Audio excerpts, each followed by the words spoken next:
Après la tentative de coup d'État de mai dernier, le Burundi doit encore faire face à un nouvel essai de déstabilisation qui ressemble fort à une révolution de couleur. Vendredi, dans la capitale Bujumbura, 3 sites militaires ont été attaqués, causant la mort de 79 assaillants, de 4 militaires et 4 policiers. Ces émeutes sanglantes trouveraient leur source dans la volonté du président Pierre Nkurunziza de briguer un 3e mandat alors que la Constitution n'en permet actuellement que 2. Prétexte un peu léger. On a pu constater en France même combien une constitution peut être modifiée 25 fois depuis 1958. Ce n'est plus du marbre, c'est du papier offset. Mais il semblerait que toutes ces manifestations ne soient pas si spontanées ni si populaires. Car le Burundi profite d'une situation enviée par bien des pays africains. Ce pays de 10 millions d'habitants bordant le lac Tanganyika se remet économiquement et politiquement d'une guerre civile longue de 15 ans entre Hutus et Tutsis, avec une hausse du PIB de 13,6% en 2014. En avril, la situation politique se normalisait avec la libération d'un dernier groupe de 1864 prisonniers dits politiques, essentiellement des Hutus accusés de massacre de Tutsis, portant à 3299 le nombre de détenus libérés depuis janvier, dans le cadre de la politique de réconciliation nationale. Difficile donc de comprendre ces explosions de violence si l'on ne sait pas que le Burundi a refusé d'installer sur son sol en début d'année un SOFA, ces fameux Statute of Force Agreement qui transforment tout pays signataire en base militaire américaine permanente. Qu'on en juge, voici quelques-unes des dispositions intégrées d'office dans le SOFA. Les parties burundaises et américaines conviendraient que les membres des forces armées américaines, le personnel civil du département de la défense américaine et les sous-traitants des USA, et donc toutes les sociétés de mercenaires, mèneraient des activités d'entraînement, d'exercice ou d'action humanitaire au Burundi, article 2, et jouiraient des privilèges, exemptions et immunités au même titre que les diplomates, article 3. Ils entreraient et sortiraient librement du Burundi avec des documents délivrés par les seules autorités américaines. La validité de leur licence et permis de conduire serait reconnue comme telle. Ils pourraient porter des uniformes et des armes, articles 3, 4, 5 et 6, et qu'en matière pénale, c'est le droit américain qui s'appliquerait au Burundi, article 7. Les mêmes parties s'entendraient que dans le domaine de la fiscalité, notamment la passation des marchés et le transport, aucune taxe ou redevance ne serait prélevée au Burundi.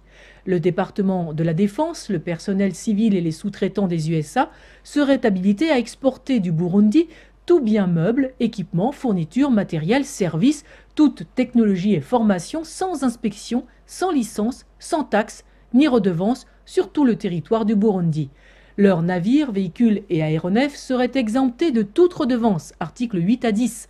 La passation des marchés serait conforme au droit américain, article 11, avec usage libre des infrastructures burundaises, ports, aéroports, terrains d'entraînement et dépôts, article 12.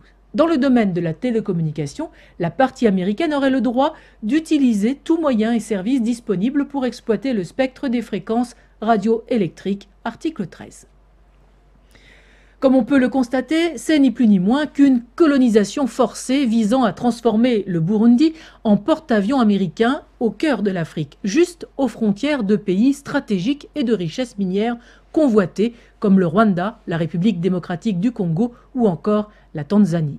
Les autorités du Burundi, le président Pierre Nkurunziza en tête, ont rejeté l'accord car, je cite, « la mise en application de ces dispositions remettrait en cause des pans entiers de l'indépendance, de la souveraineté nationale, de la sécurité intérieure et de l'économie de la République du Burundi ». Moins d'un mois après, la signification de ce refus par le Burundi, les manifestations éclatent dans le pays pour protester contre le président qui brigue un 3e mandat. Jusqu'alors, cela n'avait dérangé personne. Le 13 mai, la tentative de coup d'État perpétrée par le général Godefroy Enyumbare, chef des services du renseignement, a échoué en moins de 48 heures. Les institutions ont résisté et la majeure partie des unités de la police et de l'armée sont restées fidèles au gouvernement légal. Alors que le Burundi fait partie de la communauté francophone, la France, bien sûr, joue contre ses propres intérêts et a gelé sa coopération sécuritaire dans les domaines de la police et de la défense, alors que 85% de la population rurale a manifesté son soutien au président en place. Seuls certains quartiers de la capitale, dont le quartier musulman, ont participé à la tentative de putsch. Pourtant, toutes les chancelleries occidentales suivent le département d'État américain et font porter la responsabilité des violences au gouvernement de Nkurunziza. Cela fait donc la troisième fois que le président Nkurunziza résiste aux appétits géopolitiques américains. C'est la troisième fois qu'ils prouvent qu'ils peuvent être contrés non seulement par les autres superpuissances comme la Russie ou la Chine, mais également par les petits États pour peu que leur société soit soudée, ethniquement homogène et que leurs élites aient la volonté de résister au nouvel ordre mondial. C'est un échec cinglant et sanglant pour la CIA.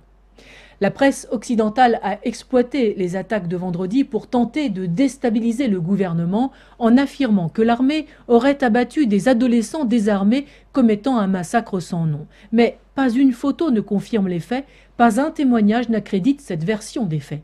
Un peu comme les morts de la place Maïdan, dont l'autopsie révélera qu'ils ont été tués d'une balle dans le dos tirée de leur propre camp. Il n'est pas sûr que cette troisième tentative soit couronnée de plus de succès que les précédentes, et il semblerait que le Burundi ne sera pas une base opérationnelle franchisée américaine tant que le président Nkurunziza sera aux commandes. Le Parti de la France rappelle son attachement au principe de souveraineté de chaque nation, y compris pour les nations africaines. Il faut que cesse le pillage des ressources africaines par des multinationales qui s'octroient des richesses à coup d'État, lancent des millions d'Africains dans le mirage mortifère de l'immigration vers l'Europe pour mieux faire baisser les salaires des ouvriers européens.